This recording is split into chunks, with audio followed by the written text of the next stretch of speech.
Welcome back to our podcast, 'Tis But a Scratch, Fact and Fiction about the Middle Ages. I'm your host, Professor Richard Abels.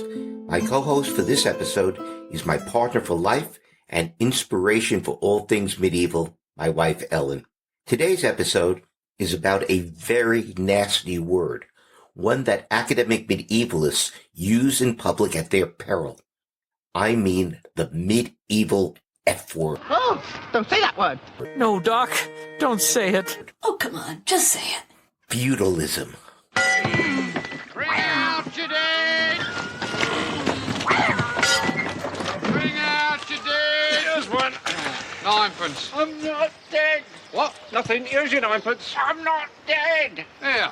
He says he's not dead. Yes, he is. I'm not. He isn't? Well, he will be soon. He's very ill. I'm getting better. No, you're not. You'll be stone dead in a moment. I know I'm going to regret asking this, but why play that clip? I mean, this episode isn't about the Black Death. No, but for many historians, feudalism is a dead historical construct that they avoid like the plague. Oh, I knew I would regret asking this. You set that up just to get a Monty Python reference in, didn't you? 'Tis but an itch I had to scratch, but it also sets up a point that I'll be making. Well, for most medievalists, feudalism is an obsolete construct that ought to be carted off with other dead constructs like the Dark Ages. I think that there may still be some life left in it. Now, your colleagues might be shocked to hear you say that, but most of our listeners are probably more surprised to hear that medieval historians avoid using the term feudalism. You're right. As you say, feudalism was once accepted by academic and popular historians alike as a defining, if not the defining, feature of medieval society. For military historians, the High Middle Ages, the period from around the year 1000 to 1300, was once the age of the Feudal Knight. This is no longer the case. If academic historians use it at all in their writings or classrooms, feudalism is usually brought up simply to be dismissed. For most medieval historians, feudalism has joined Viking horned helmets and the right of the first knight in the ranks of myths about the Middle Ages. I'm shocked. The right of the first knight is a myth? As if you didn't know. And maybe we should do an episode on the droit de seigneur. After all, it's featured prominently in the movies Braveheart and The Warlord. Please no. Let's get back to feudalism. When I was majoring in medieval history at Barnard back in the early 1970s, one of the first things we learned about the Middle Ages was that its society was feudal. That was also my experience in graduate school. My dissertation advisor, Professor Malcolm Bean, was a historian of late medieval English feudalism. One of the first books about the Middle Ages that both of us read was probably Mark Bloch's Feudal Society. Now, for me, it was Thomas Costain's The History of the Plantagenets. Which you probably read when you were in high school. Yeah, more like 6th grade, actually. Okay, I meant one of the first books about the Middle Ages that we read for a college course was probably Mark Bloch's Feudal Society. Okay, I think it was assigned or recommended in at least 3 different undergraduate courses. Until the 1990s, academic historians of the Middle Ages were comfortable using the term feudalism to characterize medieval society. They might have some reservations about exactly how feudal some medieval societies were, but on the whole, feudalism was one of the go-to terms to describe the Middle Ages. As I said, that's no longer the case. This change is reflected in the treatment of feudalism in textbooks. In the 3rd edition of C. Warren Hollister's popular survey, Medieval Europe, A Brief History, published in 1974, Hollister introduced the term feudalism in a subchapter entitled, quote, Response to the Invasions, French Feudalism, end quote. As a judicious scholar and a veteran of the historiographical battles over the introduction of feudalism into England, Hollister began by carefully explaining what feudalism was not. It was not, he stated, a universal or symmetrical system. Even in northern France, where it was born in the 8th century, it appeared in a variety of forms. It did not, even in its heyday, encompass all the land. It was riddled with ambiguities due to vassals holding lands from multiple lords. It was not associated with chivalry. and it was not exclusively a military institution. But given these caveats, Hollister had no doubt that feudalism existed as both a military and political system. For specialists in medieval history, Hollister explained, feudalism referred to, quote, the network of rights and obligations existing among members of the knightly aristocracy, the holders of fiefs, end quote. And this is how he used feudalism throughout the rest of the book. Okay, sorry to interrupt, but maybe you should explain to our listeners what Hollister meant by a fief. It's the key term for feudalism. A fief, or as it's also called, a fee. As in a doctor's fee? Yes, as in doctor's fee. Both words derive from the Latin word feodum. Hollister defined fief as a gift, usually a landed estate, given by a lord to a vassal. The lord retained ownership of the fief, but the vassal held and profited from it for life. In return, the vassal gave the lord a specified amount of military service, knight service, as well as other services. And before you ask, a vassal was a knight who owed loyalty and service to a lord. A man became a vassal by performing an act of homage in the High Middle Ages that entailed kneeling before the Lord and placing one's hands between his, and then swearing an oath of fealty, of fidelity. The relationship between lords and vassals is called vassalage. Thank you. Now back to Hollister. In the 8th edition of Medieval Europe, published in 1998, a year after Hollister's death, the subchapter, Response to the Invasions, French Feudalism, became France, Fragmentation, an indication of the less prominent role that feudalism plays in this edition. Hollister's discussion of feudalism survives, but in much truncated form. Gone is his list of those things that feudalism was not. In its place is an acknowledgement, phrased almost as a cri de coeur, that the term feudalism had grown even more problematic over the intervening 14 years. Even today, Hollister wrote, quote, feudalism is heartbreakingly difficult to define. Some scholars reject the word altogether. Others prefer the terms feudalisms to feudalism. I continue to find feudalism a useful word if employed with caution, no more misleading than humanism, democracy, communism, capitalism, classicism, or Renaissance, all of which some scholars would like to abolish, end quote. The change in content and tone reflects a historiographical shift with which Warren Hollister was not completely comfortable. Medieval Europe, a short history, was too valuable a property for McGraw-Hill to abandon just because its author had died. The publisher brought in another distinguished medieval historian, Judith Bennett, to revise the textbook for a 9th edition. In that edition, feudalism is introduced as, quote, among the most abused and confusing terms in the historical lexicon. To begin with, feudalism is a modern term. To make matters worse, historians disagree about the meaning and usefulness of the term. Some historians argue that we should stop talking about feudalism altogether, for in their view, it describes a system that exists more in the minds of historians than it ever did during the Middle Ages. Most medieval surveys today either completely omit the term feudalism or explain why they won't use it. Okay, so what happened to make feudalism the F-bomb? The work of two historians, Elizabeth A.R. Brown and Susan Reynolds. Together, they crystallized growing doubts among many of their colleagues about the usefulness of the term. Brown was the first to throw down the gauntlet in a 1974 article in the American Historical Review entitled, quote, The Tyranny of a Construct, Feudalism and Historians of Medieval Europe, end quote. 20 years later, Susan Reynolds completed the demolition of feudalism in her book, Fiefs and Vassals. I read Brown's article years ago, but I only remember that she claimed that feudalism isn't a useful term. I mean, what is her argument, really? Brown argued that we should dispense with feudalism for two reasons. First, the term has no agreed-upon definition. Second, it's fundamentally misleading to impose order and unity upon the messy reality of medieval societies. As far as pedagogy is concerned, Brown declared, quote, students should certainly be spared an approach that inevitably gives an unwarranted impression of unity and systematization. To advocate teaching what is acknowledged to be deceptive and what must later be untaught reflects an unsettling attitude of condescension toward younger students, end quote.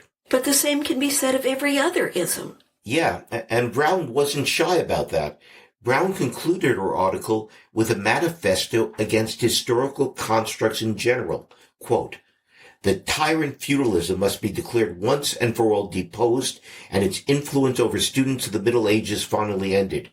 Perhaps in its downfall, it will carry with it those other obdurate isms, manorial, scholastic, and human, that have dominated for far too long the investigation of medieval life and thought, end quote.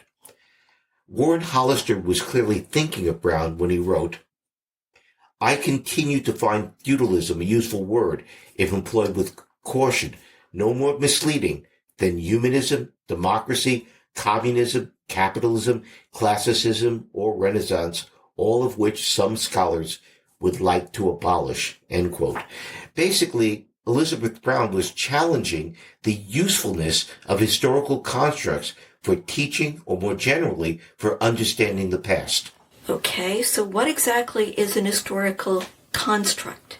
It's a generalization or shorthand expression about an historical era or its defining social, political, economic, cultural, or military institutions. A construct such as feudalism is an ideal type rather than a description of any particular historical society or institution. Historical constructs are rarely, if ever, completely congruent with the on-the-ground reality. You mean like saying that the United States is a capitalist society while discounting or ignoring Social Security, Medicare, Medicaid, the FDA, and other governmental regulations on business? Well, that China is communist.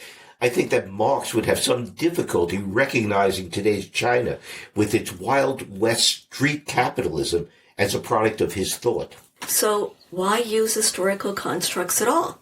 How else can you teach history? The first semester of a typical Western Civ class covers at least 2,000 years and ranges geographically from Egypt and Mesopotamia to England.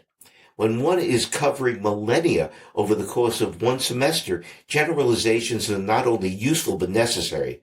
That's true even for undergraduate medieval history surveys that often cover 1,000 years and increasingly include Southern and Eastern Europe. Medieval textbooks may have canceled feudalism, but they continue to use historical constructs like lordship and manorialism. So how have teachers responded to the discarding of feudalism? The relegation of feudalism to the historiography rather than the history of the Middle Ages has been the cause of consternation for teachers, especially for non-medievalists assigned to teach Western and world civilization surveys. Oh, historiography rather than history. Maybe you should explain that. History is the study of the past. Historiography is the study of historians writing about the past. Okay, so how have non-medievalists teaching survey courses responded to all of this? I suspect most instructors of broad surveys probably continue to use feudalism, whether or not it appears in their textbook, because the term is familiar to them and to their students. As one of my colleagues, an American historian, commented, I'm going to keep on teaching feudalism until you guys come up with some other generalization I can use. So have you guys come up with a substitute for feudalism? Nope. And even medieval historians who reject the ism in feudalism continue to use the adjective feudal. As a medieval historian who taught undergraduates for 40 years, what do you think of Brown's article and her arguments? As a teacher, her nominalism makes me nervous. Nominalism? Yes, nominalism, the medieval philosophy that proposed that general ideas are merely names without any corresponding reality, and that only particular objects exist. In other words, individual chairs exist, but the Platonic idea of a chair is a mental abstraction. I grant that every society, indeed every individual, is unique, and generalizations simplify what is complicated, messy, and often contradictory. That's undoubtedly true, but it is a dead end for the study of history. Historical constructs are simplifications of historical reality, but a map can never be the same thing as the ground mapped, and a description of the past cannot be the same thing as the past itself. Brown's objections to feudalism can be applied to any generalizations about medieval or modern society. Brown's second objection to feudalism, though, has merit. Historians and people in general talk and write about feudalism without bothering to define it, and Brown is right. There isn't an agreed upon definition. So let's talk about what historians mean when they use the term feudalism. To start us off, I'm going to ask one of the brightest and most conscientious undergraduate medieval history majors I know to give her definition of feudalism. All yours, Elle. Dearly though I love you, I suspect you're setting me up, but here goes. Feudalism is the society based upon personal ties of loyalty and landholding, rather than upon ideas of nationalism or even geography. That's actually pretty close to what German historians mean by Feudalismus.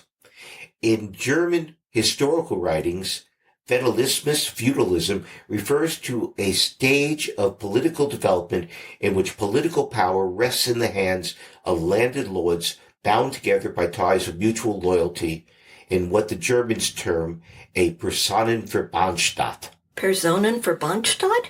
Literally, a state in which people are tied to one another by personal bonds. In the German conception of feudalism, nobles are bound to one another not only by vows of loyalty, but by a hierarchy of landholding in the form of dependent tenures known as fiefs.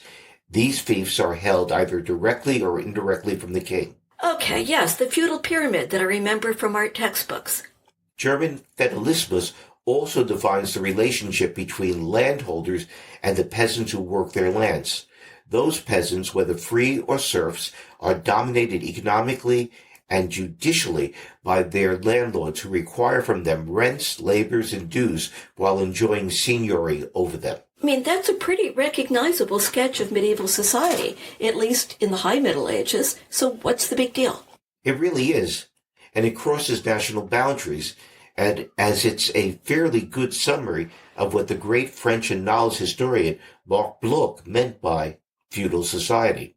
The problem is that this is only one of several possible definitions. Why not just use the definition of feudalism used in the Middle Ages? That's part of the problem. The term isn't medieval. The Latin word feudum is. Meaning a fief, which you previously defined as a type of dependent land tenure held by a vassal from a lord, right? Exactly. At least that is what the term meant by the late 12th century. But as soon as Susan Reynolds demonstrated, feudum in the 11th century could also just mean property. As you know, I've loved listening to audio lectures from the teaching company. Among them, some excellent lectures by my friend and sometime co-host, Dr. Jennifer Paxton. I mean, Jenny's lectures are great, but I stopped cold listening to another so-called great teacher when he started his survey by stating authoritatively that feudalism comes from the word feud, as in blood feud. Even I knew better. It would be a lot more exciting if it were, but alas, the term feudalism is derived from a particular type of landholding. In the late 12th century, Italian jurists wrote about the lex feodorum, the law of fiefs, that is, the rights and obligations arising from the holding of dependent land tenures. That was how feudal law was understood in the Renaissance. But it isn't until the 18th century Enlightenment that we get feudalism as a historical construct. 18th century Enlightenment philosophers such as Montesquieu used feudalité to denote a system of seigneurial privileges and prerogatives over a subordinated and oppressed peasantry that characterized the old regime, and which in their view could be justified neither by reason nor justice. When the National Constituent Assembly abolished the quote-unquote feudal regime in August 1789, this is what it meant. Across the English Channel, Adam Smith, in The Wealth of Nations, published in 1776, coined the phrase feudal system to describe a form of production governed not by market forces, but by coercion and force. For Smith, the feudal system was the economic exploitation of peasants by their lords, which led to an economy and society marked by poverty, brutality, exploitation, and wide gaps between rich and poor. In the writings of Karl Marx, Smith's feudal system became a stage of economic development in his theory of historical materialism, the mode of production situated between the slave economy of the ancient world and modern capitalism. And this is what Marxist historians still mean when they write about feudalism. Non-Marxist modern French historians also tend to use feudalism to mean a socio-economic system in which landed lords, bound to one another by personal ties, dominate peasants, requiring from them rents, labor service, and dues while enjoying judicial and political authority over them. Okay, so how does that differ from the Marxists, or for that matter, Montesquieu? Following the canon of modern historical methodology, non-Marxist French historians do so in objective terms without moral judgment. Okay, so feudalism refers to a hierarchy of landholding by a nobility that lives off the labor of peasants and enjoys juridical and political authority over their tenants. If you are a Marxist or a French historian, but not if you are a non-Marxist British or American historian. The Anglo-American definition of feudalism, which is the one that I learned and used for many years in my own writings, cuts out the peasants and focuses on the relationships between the ruling nobles. In British and American historiography, the economic system in which noble landlords live off the labor services and rents of peasant tenants over whom they have judicial rights is called manorialism, not feudalism. So, how did you define feudalism in your classes? Like I said, I use the Anglo-American definition of feudalism. Feudalism, I would explain to my students, is shorthand for a political, military, and social system that bound together the warrior aristocracy of Western Europe between around the year 1000 and around the year 1300. This system only gradually took shape and differed in detail from region to region. Its key institutions were lordship, vassalage, and the fief. Lordship and vassalage represent two sides of a personal bond of mutual loyalty and military service between nobles of different rank that found its roots in the Germanic warband. The superior in this relationship was termed a lord, and the subordinate who swore loyalty on holy relics became his vassal. The pledge of fealty was confirmed by the performance of homage, a symbolic ritual of subordination in which the vassal knelt before his lord and placed his hand between his lord's. The lord promised on his part to maintain and protect his vassal. Not all vassals were invested with fiefs, only those who inherited lands from kinsmen or had so distinguished themselves as household knights as to merit the reward of a fief or the hand of an heiress whose right of marriage belonged to the lord. Many younger sons of lesser nobility spent their entire careers as members of a noble's household. Some were maintained through money fiefs, a fixed annual payment of money instead of land, while others became mercenary knights. That, at any rate, is how I defined and explained feudalism in my classes. Well, your first book touched on the origins of English feudalism. Lordship and military obligation, that's sort of the core of feudalism, right? Yes, the question was whether the Norman conquest introduced feudalism into England. In my book, Lordship and Military Obligation in Anglo-Saxon England, I argued that late Anglo-Saxon England was already to some extent feudal, in that military obligation was rooted in lordship and land tenure. Following the lead of other historians, I suggested that neither England nor Normandy was fully feudal in 1066, and that English feudalism developed as a consequence of the Norman settlement of England. Okay. The Anglo-American model of feudalism is pretty much what I meant when I gave my more general definition. I mean, it's what was in my textbooks as an undergraduate. I mean, if an historian begins by explaining that this is what he or she means by feudalism, then that explicit definition should take care of at least one of Brown's objections. Which brings us to Susan Reynolds' influential 1994 book, Fiefs and Vassals.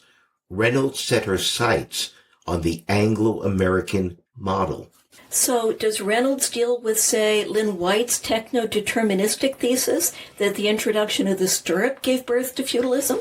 No, she barely mentions Charles Martel, which I guess isn't surprising since she didn't believe that feudalism was ever born. But it might be worth mentioning Lynn White. Do you want to explain the stirrup thesis? Okay. Lynn White was an historian of medieval technology at UCLA. In 1962, he published an extremely influential book called Medieval Technology and Social Change. In it, he posited that the introduction of the stirrup in the West was the crucial catalyst for the creation of the feudal system. According to White, when Charles Martel, mayor of the palace and de facto ruler of the Franks, encountered the stirrup, he recognized its potential to transform mounted warfare. The stirrup made possible the development of the knight, who in a troop of other knights with couched lances became an unstoppable shock force against infantry. But this revolution in warfare required trained horsemen, and trained horses for that matter, and this in turn required a landholding nobility with the wealth to support the necessary training and horses. Charles Martel got that land from the church, and he gave that land as fiefs to his followers in return for their pledges of loyalty and military service. Thus, feudalism, just in time to turn back the Saracens at the Battle of Tours, saving Christendom from Muslim conquest.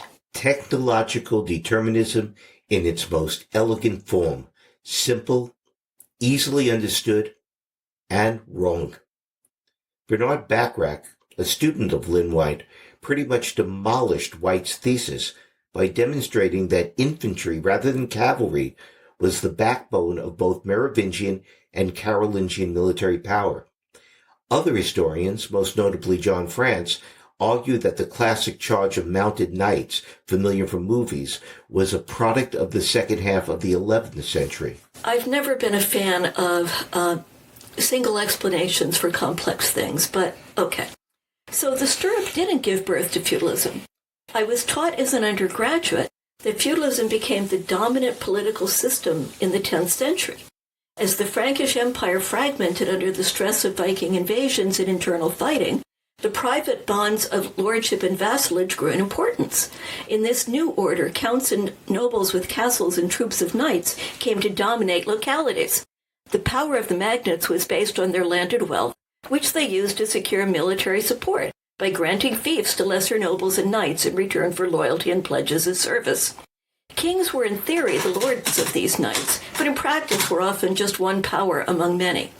Feudalism may have been born in the 8th century, but Western Europe didn't become a feudal society until the 10th. That, at least, is what I remember from Suzanne Wempel's course. How many years ago? Close to 50. That is precisely the story that Reynolds dismantles in her book. She does this through a close and careful analysis of 10th and 11th century sources. She contends that historians have wrongly assumed that the words feudum or beneficium, benefice, appear in a 10th or 11th century document. They must mean a knight's fee. Their mistake, according to Reynolds, was to assume that such words belonged to a technical vocabulary of land law that did not exist before the middle of the 12th century. Rather, historians need to read a text without preconceptions and derive from it what the drafter meant by these words. I mean, I'm sorry, but I'm tempted to say no duh. I mean, isn't that what historians are supposed to do? Yes, but to be fair, most historians do come to texts with preconceptions about what they expect to find in them. Reynolds was right about historians assuming that the terms feudum and beneficium must refer to dependent tenures. That's what the dictionaries say, and that is what they learned in their classes. Okay, So how did Reynolds' reading of these texts undermine the Anglo-American model of feudalism? Surveying the documentary evidence for 10th and 11th century England, France, Germany, and Italy, Reynolds concluded that terms such as fief, benefice, vassal lacked any technical meaning until the mid-12th century, when they were given legal definition by the Italian lawyers who produced the Libri Feodorum. In 10th and 11th century charters, feudum and beneficium were as likely to refer to alots, that is, property that was freely owned, as to land held in return for service. Reynolds further argued that in 11th century France, supposedly the heartland of feudalism, most land was owned rather than held as dependent tenures, and horizontal bonds of association, kinship, friendship, and community were more important than the vertical bonds of lordship and vassalage that historians have traditionally emphasized. In the early Middle Ages, she concluded, custom rather than law ruled. Since custom was both highly localized and mutable, there could be no system of landholding. QED, feudalism did not exist in 10th or 11th century Christendom. What do you think of Reynolds' critique of feudalism? She made a very real contribution to the study of the Middle Ages by making historians more conscious of the need to define terms in historical context rather than assume their meaning. I do think, however, she may have gone a bit overboard in questioning the meaning of every term used by medievalists. Like Brown, Reynolds' critique borders on nominalism. This actually reminds me of a story you told me about Susan Reynolds at a medieval history conference you attended. That was the Battle Conference in 1996. The Battle Conference, held annually on the site of the Battle of Hastings, is among my favorite medieval conferences. The conference focuses on Anglo-Norman history. Unlike most American history conferences, it has no competing sessions, and rather than the usual 20-minute papers, it allows each presenter, I think it's an hour and a half, to give his or her paper and to respond to questions. At this particular conference, Susan Reynolds followed almost every paper by asking, "But what do we mean by knight? But what do we mean by castle? But what do we mean by Anglo-Saxon?" Finally, the guy sitting next to me whispered to me, "But what do we mean by Reynolds?" Are there other things you agree with in Reynolds' book? I'm persuaded by the evidence she presents that most estates in France and Germany in the 10th and 11th centuries were, in fact, alots, that they were property owned by individuals or families rather than tenures held from superiors. But not in England? But not in Norman England, and I'll explain why later.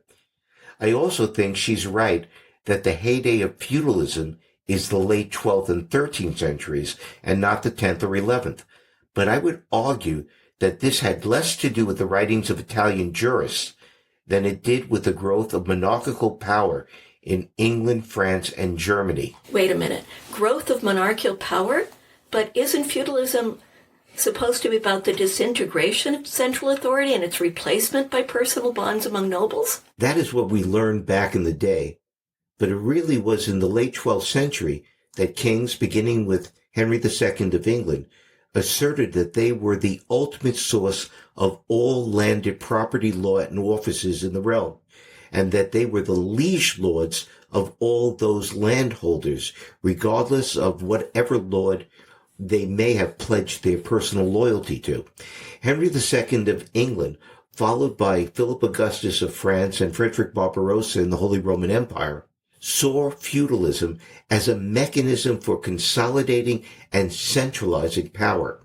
The feudal pyramid familiar in older medieval history textbooks came to have a semblance of reality in England and later France and Germany, not from organic growth in the 10th and 11th centuries, but by royal imposition in the late 12th. Feudalism, rather than being the consequence of the collapse of central authority, was actually an instrument for advancing it. That sounds as though you accept the reality, or at least usefulness, of the concept of feudalism. I feel like I'm about to confess to a heresy, but F it, I do. Brown and Reynolds may have effectively banished feudalism from historical conferences and academic publications.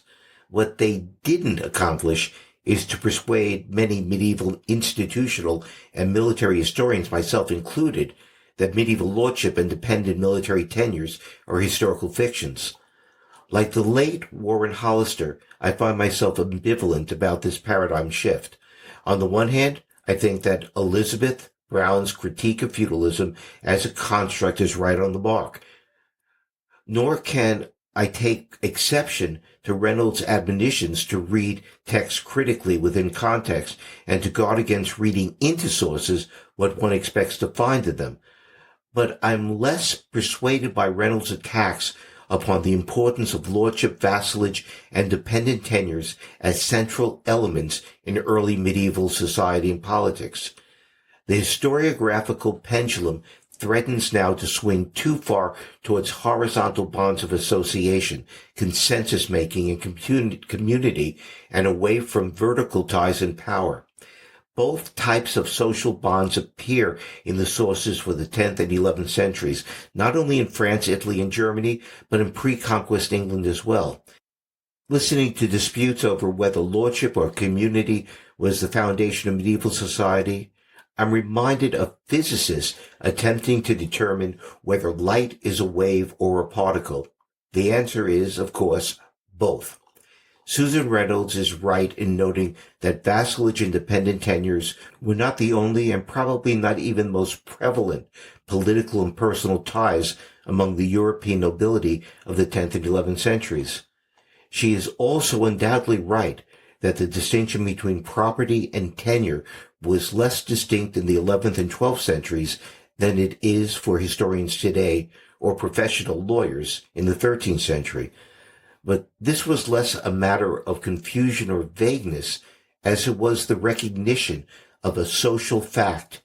A gift of land, even in the form of property, continued to bind the donor and recipient long after the transaction had been concluded. I'm sorry, but you're dancing around the question. Do you think that feudalism described actual medieval social structures? Yes and no. That's helpful. I'm not trying to be coy. Okay, yeah, I am trying to be coy. What I'm really trying to do is to be careful with my answer. On the one hand, feudalism as a historical construct or ideal type may never have existed. Certainly the Anglo-American model of feudalism did not apply to all of Christendom, let alone all of Europe, for the entire Middle Ages. On the other hand, lords, retainers, and dependent tenures did exist and were critical elements in the governments of medieval polities from the 10th through the 14th centuries. By the early 13th century, the institutions of lordship and the fief had become ubiquitous throughout Western Europe. This development probably had less to do with professional Italian lawyers systematizing feudal law than with the realization by rulers that they could enhance their authority by defining themselves as royal liege lords of all free men and as the fount of all land holding in the realm. It's telling that the most feudalized societies of the 12th century were Norman England, Norman Sicily, and the Crusader principalities, all states established through conquest in the 11th and early 12th centuries. William the Conqueror's distribution of lands to his followers was on the basis of fiefs. Domesday Book describes the lands of England's tenants-in-chief in 1087 as, quote, held from the king, and Henry II's Cartae Baronum, Charter of Barons of 1166, enumerates the military obligations attached to them 50 years later. Whether or not Normandy or Anglo-Saxon England was feudal in 1066, it's indisputable that William structured the Norman settlement of his newly acquired kingdom upon the principle of dependent military tenures. A similar case can be made for the Kingdom of Jerusalem. Certainly by the 1180s, the great nobles of that kingdom were conceived of as vassals of the king. The sources show that knights holding fiefs, often in the form of money fees from magnates in return for heavy military service, was the norm in the Crusader states of the 12th century. We're running out of time, but I wanted to ask you why you think that Brown's and Reynolds' attack on feudalism proved so successful among academic medievalists. It really is kind of stunning that a paradigm that lasted for centuries should have been overturned in a couple of decades. That also struck me as remarkable. Even those who resisted Brown's and Reynolds' critiques of feudalism and continued to write about the feudal revolution, like Professor Thomas Bisson of Harvard, did not defend the paradigm in academic debate. It was like the war was won without a shot. All I can offer is speculation why. The ground was prepared for Brown and Reynolds. Skepticism about feudalism as a system predated Brown's article. Several of my mentors and senior colleagues pointedly remarked that Brown had merely published what they had been teaching for years. Warren Hollister, who to the very end accepted the usefulness of the term feudalism, wrote an influential article entitled The Irony of Feudalism, in which he argued that militarily feudal obligations had waned in importance throughout the 12th century and that it was the social and political obligations of fief holders rather than knight service that was truly important. In other words, dissatisfaction with the received views about feudalism was in the air. But I also think that the abandonment of the feudal paradigm reflects a change in the professed culture of academia. In many ways, historical departments in the mid-20th century were feudal. They were hierarchical in structure, intensely competitive, and the relationship between professors and their graduate students, who depended upon their patronage for grants and jobs, had much in common with that of lords and their vassals. History departments at research universities were overwhelmingly male, with many of the faculty having served in the military. So, are you suggesting that feudalism resonated with these medieval historians because, in some ways, it reflected the society in which the historians lived and worked? I am. And I'm also suggesting that a change in academic culture in the 1970s and 1980s made the feudal model resonate less strongly with those who studied the Middle Ages. The anti-war movement of the Vietnam era made military history the black sheep of the discipline. Social history and cultural history displaced political and institutional history as the favored approaches to the study of the past. I might also note that the discipline became markedly less male. The new academic culture remained competitive, but now also emphasized collegiality and community. At least that was its public face. I'm not sure I agree that female academics are any more collegial or less competitive than males. I mean, I wouldn't say that female lawyers are less competitive than males. I mean, you and I have both known female professors who were or are fierce infighters with some pretty sharp elbows when it comes to departmental politics. I am. You may be right. Like I said, just some speculation. So how do you finally come down on the feudalism question? If defined clearly and narrowly, as in its Anglo-American incarnation, feudalism remains a useful shorthand term to describe vertical social and political relations among the aristocracies of England and France from the mid-11th through 13th centuries and of Germany and Italy in the 13th century. One must also be aware that an ideal construct only is an approximation of reality. The danger is mistaking the construct for reality and either interpreting source evidence through the construct or judging the actual social, political, and tenurial relationships in a particular society, whether medieval Europe or not, against this ideal. What all medieval historians can agree on is that the question, was this society feudal, is less meaningful than understanding the institutions and relationships of that society within their historical context. So you have no problem with teachers using the term feudalism to describe medieval society? No, but I still wouldn't drop the word casually in a conference paper without a lot of explanation. But I also don't think that feudalism should be carted away with other dead historical constructs, such as the Dark Ages. The Anglo-American model of feudalism, at least in my opinion, retains utility as a description of one aspect of noble society and political relationships in Western Europe during the High Middle Ages.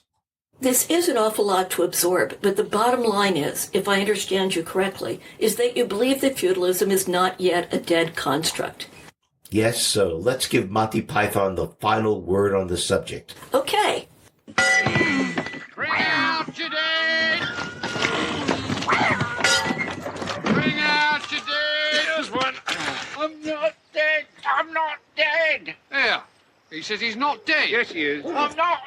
Well, we have run out of time. Thank you for joining us. Chrissy Senecal will be back co-hosting our next episode. It's going to be on everyone's favorite Old English monster poem, Beowulf. I hope that you'll be able to join us. If you're enjoying this podcast, please let your friends know about it.